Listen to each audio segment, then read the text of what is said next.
Assalamu alaikum, good evening and welcome to 168 Hours, your weekly roundup of the top local stories. I'm Utbah Mahmood, your host for the evening. President Dr. Mohammad Muiz pledges to complete several key infrastructure projects in Bahador Atoll within this year as part of his tour of Atoll. During his visit, the President reaffirmed his commitment to fulfilling electoral promises and addressing the community's needs. President Dr. Muiz highlighted his administration's unwavering support for local initiatives, commending Bahador residents for their self-driven development projects. He assured that his government would continue to cooperate with the island's efforts and pledged to resolve ongoing challenges including delays in land plots and coastal erosion. One key project, the relocation of the island's waste management center, is set to begin shortly, allowing the issuance of land plots.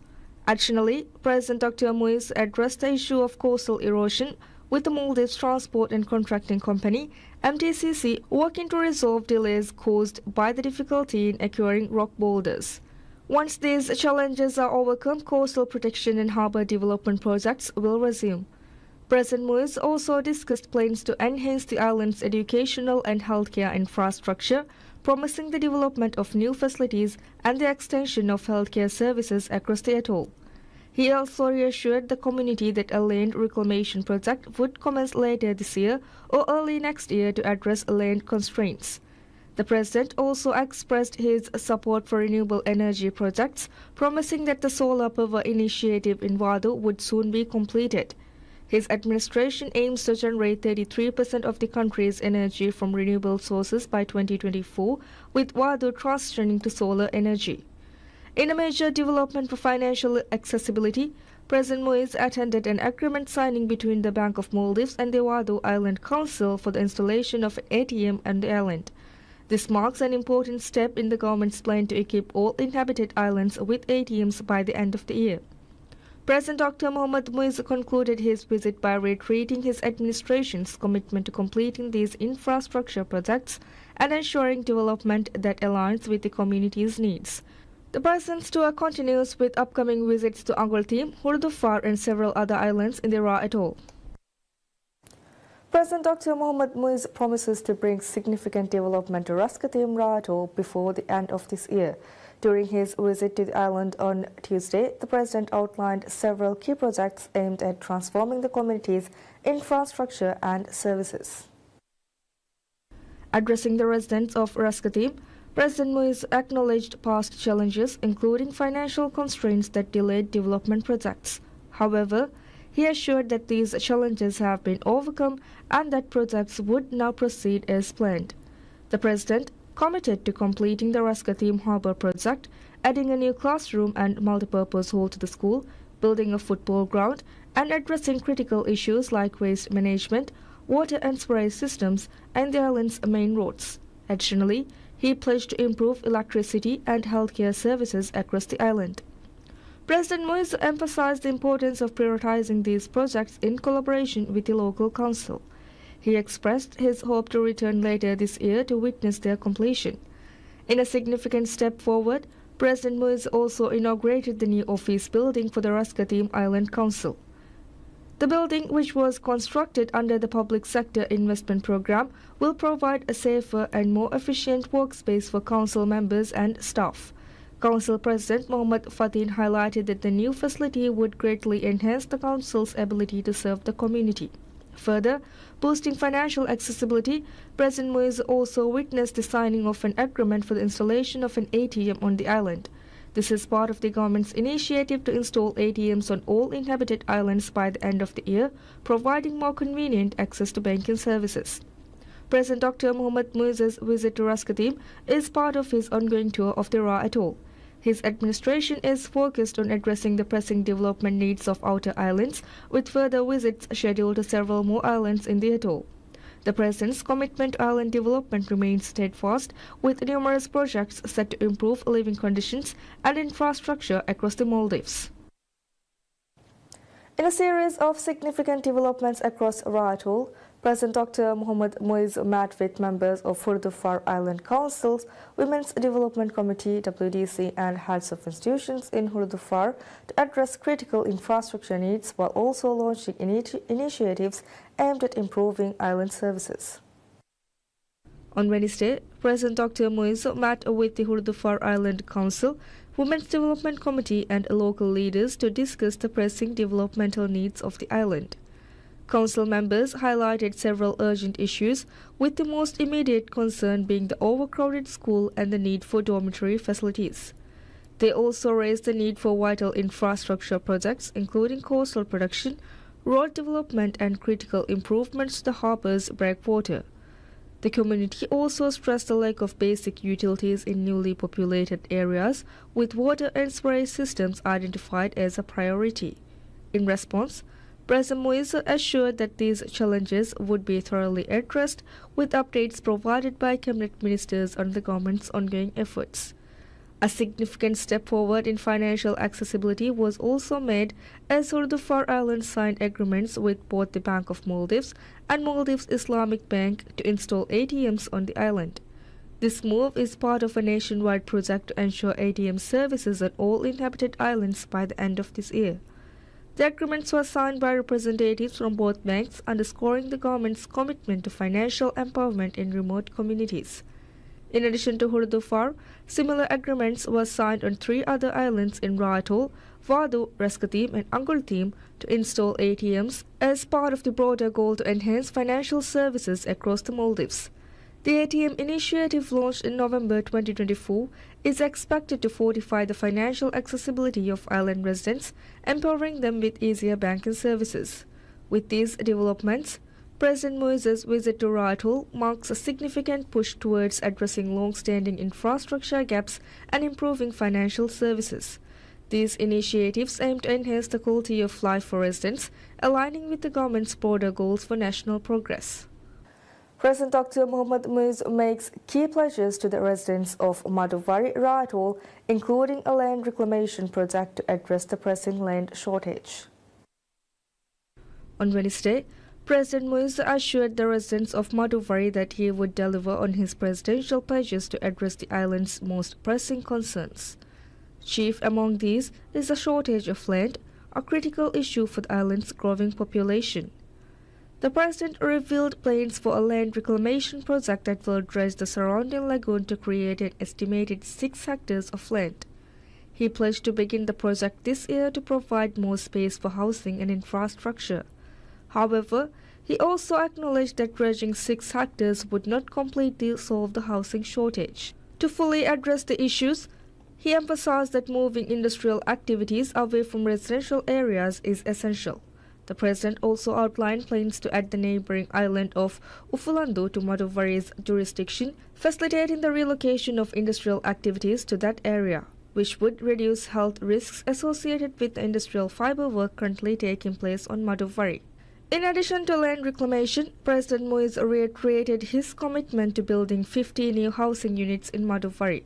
He confirmed that contractors would be invited to take part in the housing projects later this month. The President also recalled his promises to address other pressing infrastructure needs, including the harbour, shore protection, and the outer breakwater. These projects are crucial for the island's long-term sustainability and development. On the same day, the government broke ground on the new local council building in Madhuvari, marking a significant milestone in the island's development. The 2-story council building is part of a larger initiative to build new secretariats on 55 islands across the country. The new facility will provide much-needed space for Madhuvari's local administration, helping the council to recruit more staff and streamline operations. This new project, led by Malaysia's Hackstar Global, will help overcome these challenges. The government plans to rebuild 55 more council secretariats across the nation, with additional support from Chinese government for 50 more, aiming to address space shortages in 187 councils nationwide. This significant infrastructure project, along with land reclamation, housing and road development plans, signals a major push by the government to improve the living conditions and governance structures in Raitol and beyond. The President assures the people of Kinross Atoll to finally end their long wait to witness developmental progress in the island. During President Moise's visit to Kinross Island, the Island Council President Ahmad Hussein shared the developmental needs of the island that had failed the attention of successive governments for more than a decade. Ahmad Hussein said the Kinross had been made to wait for 12 long years to get adequate sports facilities, a children's park or more classrooms in the island school to cater to its growing number of students. After listening to the concerns, President Moise assured that Kinross would not be left behind in his administration's efforts to bring about nationwide development and progress. He noted that real and sustainable development is not limited to concrete buildings, insisting parks and recreational facilities were significant to the mental well-being of the people. President Moise said he understood the frustration of the people of Kinross, pledging to finally end the years of wait and establish a futsal, football and handball ground in the island. He also stressed on the importance of education in his vision for the Maldives, promising to add more classrooms along with other facilities in the island's school. The President said most of these projects will be kick-started during the year. He also shared his vision to develop the country to improve financial accessibility through more ATMs, waste management and police posts in regions currently lacking such basic services. The President said his administration would encourage and assist islands looking to improve or enhance local tourism. In order to develop and inspire young minds in the country, President Moise also alluded to his plans to expand public library services to all corners of the island nation. Additionally, an agreement was signed between the Bank of Maldives BML and the Kinross Island Council to install an automated teller machine ATM on the island. BML's Director of Retail and SME Banking, Badruddin Hassan, signed the agreement on behalf of the bank, while the President of the Kinross Island Council, Ahmad Hussein, signed on behalf of the island. Kinross becomes the 6th island in Atoll to sign deals with BML to establish ATM services. President Moise announces that the contract to develop an airport in Fano Atoll will be signed next month, followed quickly by its commencement. Addressing the residents of Fano as part of his ongoing tour of several islands of Atoll, President Moise said the hopes and aspirations of the people in the island were linked to their dreams of an airport. The President said as pledged during his presidential campaign, the contract to develop the airport will be signed with Maldives Transport and Contracting Company MTCC next month, which will be quickly followed by its mobilization. Noting that the Fano Airport project is linked to the hopes of its people, the President stated that this airport will boost much-needed economic activity in the region with more job opportunities and attract more tourist resorts to the area. According to President Moise, the Fano Airport project remains a sound investment as it will become the cornerstone of his pledge to attract more tourist resorts to Atoll. In addition, the President also pledged further development to the island's health facilities, sports infrastructure and harbour expansion. The President said his next visit to Fano will be to inaugurate its new airport. During his visit to Fano on Thursday, President Moise also inaugurated the island's new water and sewerage network. The government contracted Male Water and Sewerage Company (MWSC) to establish the network in Fano. Under the $4 million project, a 4.86 kilometer sewerage network has been established to connect 130 households in Fano. The project will provide clean water to the households in Fano with 2 reverse osmosis RO plants, which will generate 20 tons of clean water per day. MWSC has also provided water and sewerage connections to the 130 households in Fano. The President's visit to Fano also saw the island's council sign a deal with Bank of Maldives to install an automated teller machine ATM on the island. With this, Fano becomes the 7th island in Atoll to sign deals with BML to establish ATM services. President Dr. Mohamed Moise announces plans to develop public works areas in every atoll across the Maldives. The announcement was made while speaking to residents of Markworth Atoll as part of a tour to several islands of Atoll. Addressing the community of Makurathu, the President highlighted a significant government initiative, the creation of 2 mobile public works units, one in the north and one in the south of the country, as part of the 2025 state budget. This will help expedite infrastructure maintenance nationwide. During his visit, the President met with the Makurathu Council and the Women's Development Committee to address pressing concerns. Key issues included the completion of the island's harbour, improvements to water and sewerage systems, and the need for more educational resources at the local school. The school currently faces challenges such as the lack of a special educational needs, SEND teacher and a multipurpose hall, with the council stressing the importance of addressing these gaps for the community's future. Sports development was also discussed with the council and advocating for the construction of a football field and a fitness and recreation centre for the island's youth. In line with his policy to expand police services across all inhabited islands, the President attended the groundbreaking ceremony for the island's new police post. This marks another step towards improving safety and security for island communities. The visit also saw the groundbreaking for a new council building, part of a nationwide initiative to build 55 local council secretariats across the country. The project is set to improve operational efficiency for local governments. In a move to further enhance services, an agreement was signed with the Bank of Maldives to install an ATM on Makurathu. This is part of a broader plan to provide banking services to all inhabited islands by the end of 2025. The President assured Makurathu's residents that these new and long-delayed projects would be implemented, ensuring comprehensive and tangible results for the island. With a focus on development and community well-being, President Muiz's visit to Raja Atoll underscores the government's commitment to improving lives across the Maldives. Minister of Health Abdullah Nazim Ibrahim reveals the administration's comprehensive strategy to launch new healthcare services and to bolster existing ones in both Mala City and the outer atolls. During an interview with PSM News conducted while visiting Ungufar and Hurdufar in Raja Atoll alongside President Dr. Mohammad Muiz, Health Minister Abdullah Nazim Ibrahim outlined the administration's commitment to improving healthcare nationwide. The administration plans to utilize bulk procurement policies to impact crucial medicines and pharmaceutical equipment, ensuring their distribution to hospitals and healthcare centers across the outer islands. The minister added that these initiatives align with President Dr. Mohammad Muiz's commitment to enhancing the quality of healthcare services nationwide. A key component of the administration's healthcare agenda, according to the minister, is to guarantee the availability of high-quality medication and the establishment of accessible and affordable healthcare services and equipment. He underscored that several noteworthy developments are expected in the healthcare sector this year, including the introduction of new services in both the outer atolls and Mala City. The minister further underscored that these reforms reflect President Dr. Mohammad Muiz's unwavering commitment to prioritizing healthcare within his development agenda. The administration's accomplishments to date include broadening access to the National Universal Healthcare Insurance Platform (ASANDA) and decisions to regulate the retail prices of medicines. ASANDA has also been expanded to encompass services from healthcare institutions in Thailand and the United Arab Emirates (UAE).